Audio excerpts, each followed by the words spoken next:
Greetings and welcome to another edition of Montpelier Connection. I'm State Representative Mike Mrowicki, and this is a pre-election edition of Montpelier Collection, and just wanted to share that while there are lots of people on the ballot, there are also some very important proposals on the ballot that we'll be voting on, and we're going to look at one of those issues today.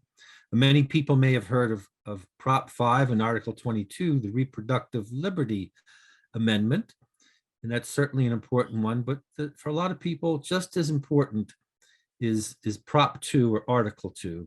And this is the Anti-Slavery Amendment. And today's guest here is the Reverend Debbie Ingram of Vermont Interfaith Action. She's going to tell us about this. Welcome, Debbie. It's nice to be here. Thank you. Wonder if you could just take a moment and introduce yourself and Vermont Interfaith Action, what you do for them and with them. Certainly. I am Debbie Ingram, and I'm the Executive Director of Vermont Interfaith Action. I've been doing that job for about 15 years now. VIA is a faith-based community organizing federation of over 70 congregations throughout Vermont. And we work together to try to affect systemic change on issues of social and economic justice. So racial justice has been one thing that is very important to us, and that's why Prop 2 was a natural fit for us. Yeah. So what does Prop 2 say exactly? Like when people go into the voting booth, what will they see for Article 2? Well, Prop 2, the article dates back all the way to the beginning of the Constitution. It was originally written in 1777, so 245 years ago now. And although it underwent a slight change in the 1920s, essentially it stayed the same for the whole time. There's a preamble that talks about how important it is for there to be liberty and independence among people who live in Vermont. But then there's a long sort of archaic use of language that talks about slavery and indentured servitude, and basically outlines 3 exceptions to the prohibition against slavery and indentured servitude. One is for people who are under the age of 21. One is for people who consent to being indentured or enslaved. And the last one is as punishment for damages, debts, fines, and costs. So that language, even though there are people who believe, and we have been taught in Vermont for a long time, that we were the first to actually abolish slavery, but that language really creates exceptions that are unacceptable, really, in today's age. And so what Proposal 2 will do is strike all that archaic language that has the exceptions in it, and then instead end the sentence very simply and succinctly by saying slavery and indentured servitude in any form are prohibited. So it couldn't be more straightforward and unambiguous, and that's what we really want in our Constitution. Yeah. Now, is Vermont the only state with this issue? No, not at all. Actually, there are about 25 other states who are also facing the idea that their constitutions have exceptions for slavery. And there have been 4 that have already taken this out of their constitutions. That's Rhode Island, Nebraska, Utah, and Colorado. And then there are 4 others besides Vermont who are facing this on their ballots this year. So we're being called the Freedom 5, and the Freedom 5 are Alabama, Louisiana, Tennessee, Oregon, and Vermont. And actually, in fact, our United States Constitution also has one major exception in the 13th Amendment. The 13th Amendment was passed right after the Civil War to try to abolish slavery, but there's an exception there too, which is for punishment of a crime. And so there's also a national movement to get that taken out of our U.S. Constitution too. So there's statewide movements and the national movement. Um, how did this movement start to change the Constitution here?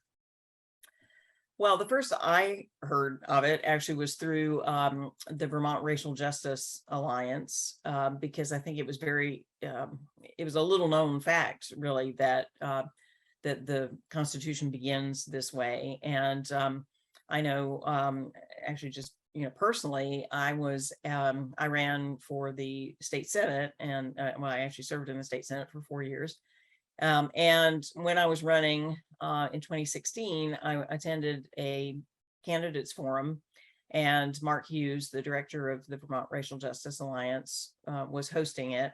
And one of the questions he asked all of us was, were we aware of the wording of around slavery in the Vermont Constitution, and that there were these exceptions? And none of us were aware of that. We were all surprised to hear that. And, I pledged at that time that if I were to be elected, I would try to do something about that. And so that's the way amendments to our Constitution work, actually, is that they can only be introduced by members of the Senate, and they can only be introduced every 4 years. So, my first opportunity to introduce any kind of legislation was in 2019, and there was widespread support. It may have started with me, but there was certainly a huge amount of support from my fellow senators and from the President Pro Tem of the Senate at the time, Tim Ash. And so we started the ball rolling, and it's a long process to amend our state constitution, because the amendment has to pass the House and the Senate in 2 successive 2-year terms. So we've done that. So it's taken, though, since 2019 to go through that part of the process, and then the very final step is for the voters to vote to approve it. Yeah. People will say, well, the law has been that way for a long time, and what's the problem? Yes, we have definitely heard that. But, well, part of the problem is that we've really never lived in a country where slavery has been completely abolished. Some people will say, well, there was the Emancipation Proclamation, and then there was the 13th Amendment to the U.S. Constitution, and there aren't plantations anymore. Well, the Emancipation Proclamation actually only covered the states that were rebelling against the Union, only freed slaves in those places. So it didn't do it throughout the nation. The 13th Amendment, as I've already pointed out, has an exception in it. And well, it may be true that there aren't plantations anymore. Just the idea of slavery, the moral principle around allowing one person to own another person, even if it's just on paper, is wrong. And Vermont Interfaith Action represents people of faith and goodwill, and people. I think anybody who is decently minded will recognize that it's really morally reprehensible to have this reference to slavery. It's not in keeping with our values now, so we really need to get rid of it. Now, looking back in American history, seems to be connected to attempts to look at how systemic racism took hold in this country. And if we could go back a little, can you share a little bit about the timeline of what was happening, let's see, from the Civil War to emancipation, Reconstruction? What were the conditions that have moved us along here? Yes, yeah, it's very interesting. The Civil War, of course, was primarily fought over slavery, and Reconstruction followed the end of the war. But of course, President Lincoln was assassinated just 6 days after the surrender at Appomattox. So even though there had already been plans in place for Reconstruction, and there were a couple of different civil rights acts that were passed immediately after the end of the war, that stated things like, everyone was created equal, and that there should be no discrimination based on status of being having been enslaved, and that kind of language. It didn't take too long. It was just in the 1880s, 1883, when the Supreme Court got the chance to rule on it, was because this language also was in the 13th Amendment and the 14th Amendment to the Constitution. And they, it's very harkens to what we have going on in modern times. The Supreme Court basically negated what had been said in those two amendments, and they said that they could not be used to prohibit discrimination on the basis of race or previous condition of servitude. So, very, very shortly after the Civil War, it was set up that there could be discrimination, and that's exactly what happened. First, there were what was known as black codes. Black people were arrested and imprisoned for very minor crimes like petty theft and loitering, the kinds of crimes that white people would not probably have even been arrested for, much less imprisoned for. Were there two sets of laws for black and white then?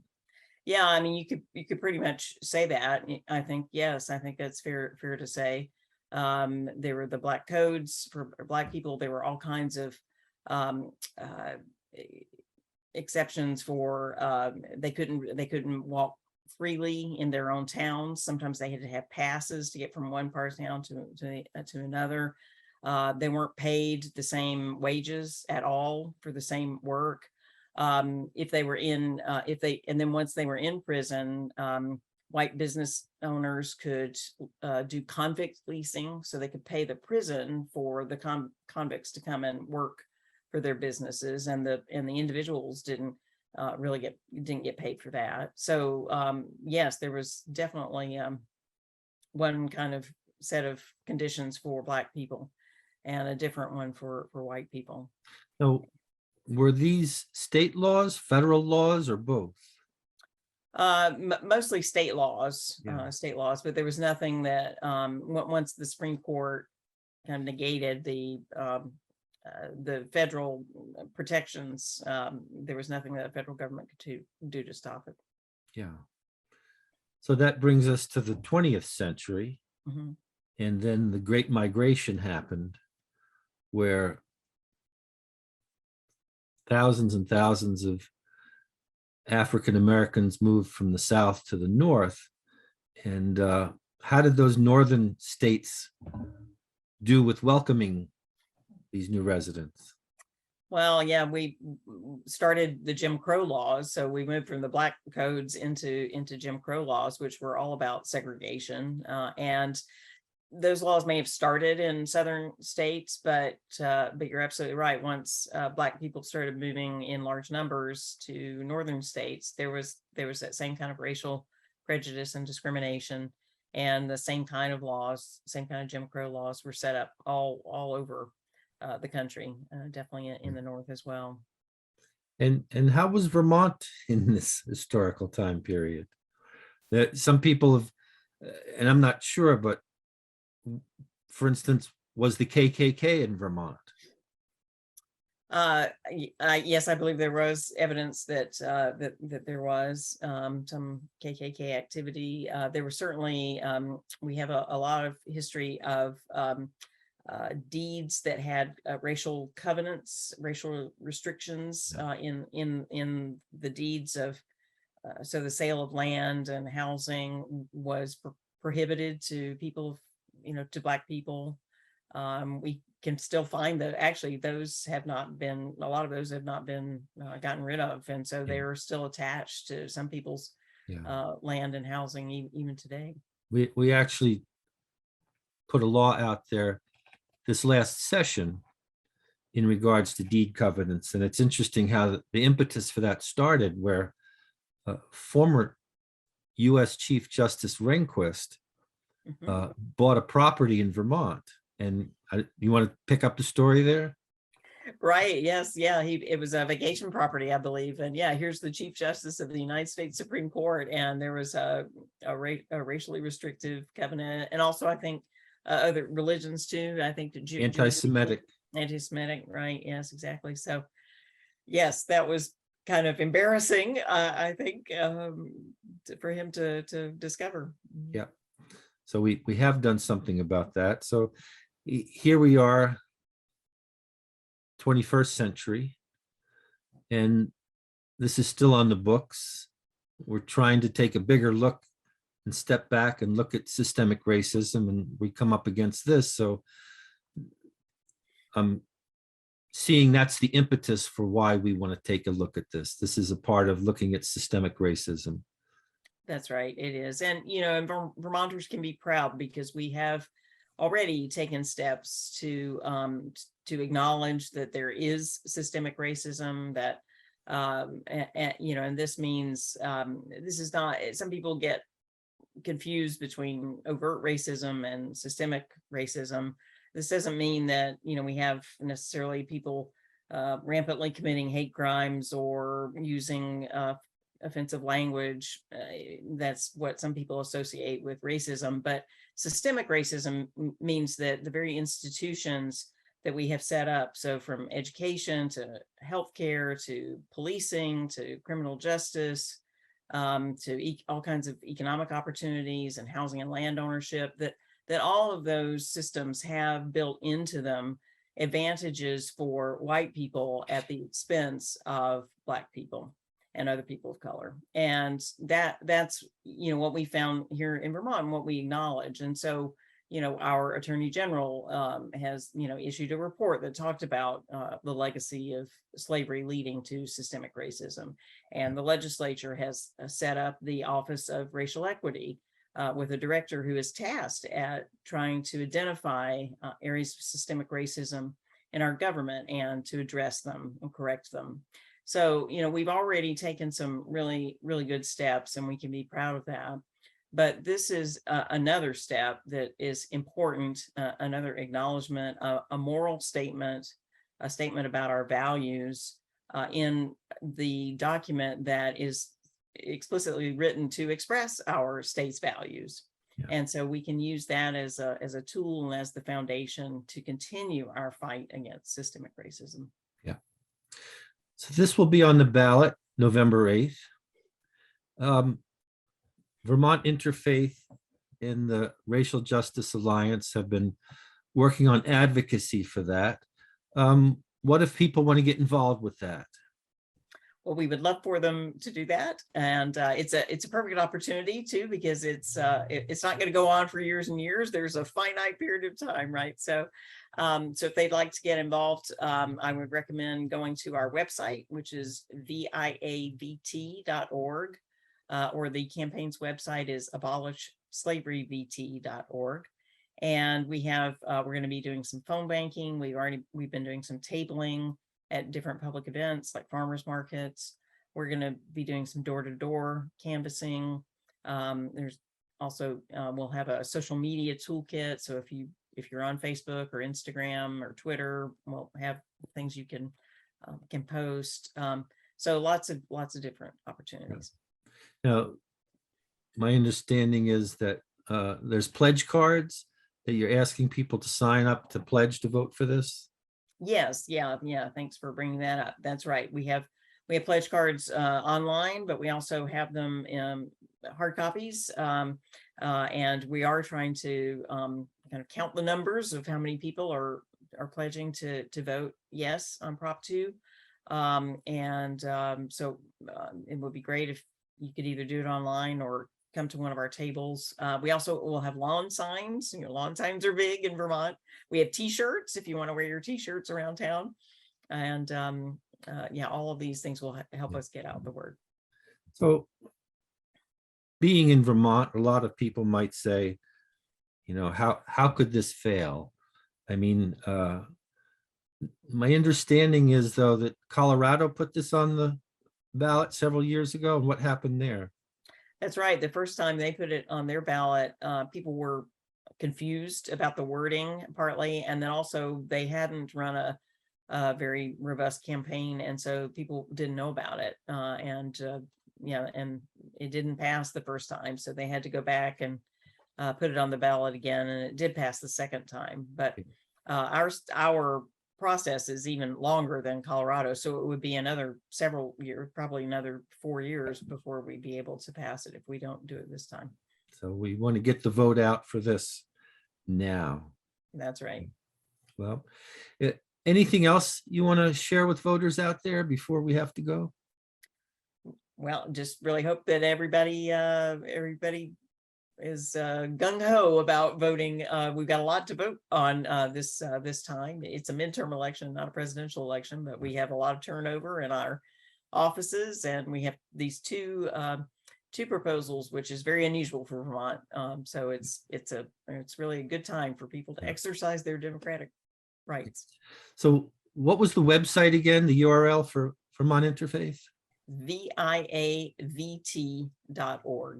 Okay. Well, we'll make sure the post-production puts that up on the screen there, and people can get in touch with you then. Absolutely. Great. Well, Debbie, thank you so much for taking the time and for this work. In trying to be fully transparent here, I will say that my year-round job is also working with Vermont Interfaith, so I'm aware of this work and feel very good to be supportive of this kind of social justice action, and hope we can get a good, strong vote on this. So thank you. Thank you to the good people at Brattleboro Community TV. BCTV has been doing a great job through COVID, and now as we're easing out of it, to bring a lot of this important information to viewers there. So thanks to them, and thanks to you for tuning in. Until next time, I'm Mike Mrowicki. Bye-bye now.